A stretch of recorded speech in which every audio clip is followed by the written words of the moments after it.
ভাই এই যে পিঠা ভাই চিতই পিঠা কিভাবে খাই এটা দেখাইতেছি বুঝছেন।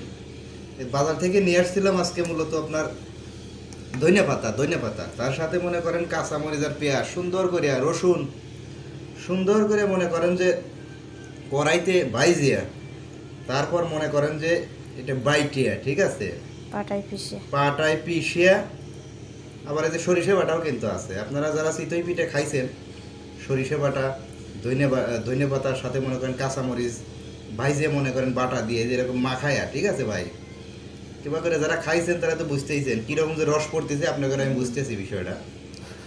দিলাম এই যে সরিষা বাটার সাথে কিন্তু এই ধনিয়া পাতার মরিচের একটু মিক্স করছি যাতে খাইতে একটু স্বাদ লাগে বুঝছেন।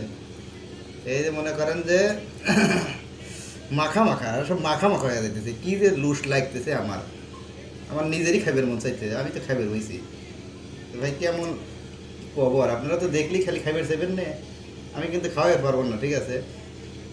তারপর মনে করেন এটা খাই কিভাবে বুঝাই বুঝছেন এই যে মালা রাখান মনে করেন সুন্দর করে মিক্স করে দিয়ে সেই স্বাদ বুঝছেন।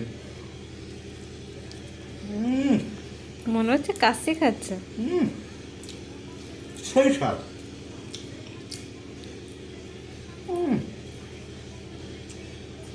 কি কবরে ভাই কি স্বাদটা যে লাগতেছে।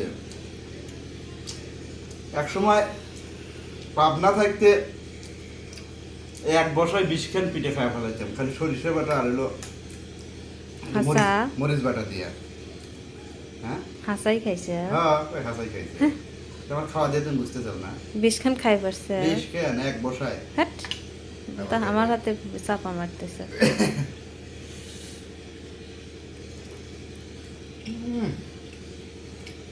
কি স্বাদটা যে লাগতেছে। তো ঠিক আছে ভালো থাকেন খাওয়ার সময় এত ডিস্টার্ব করে যাই না।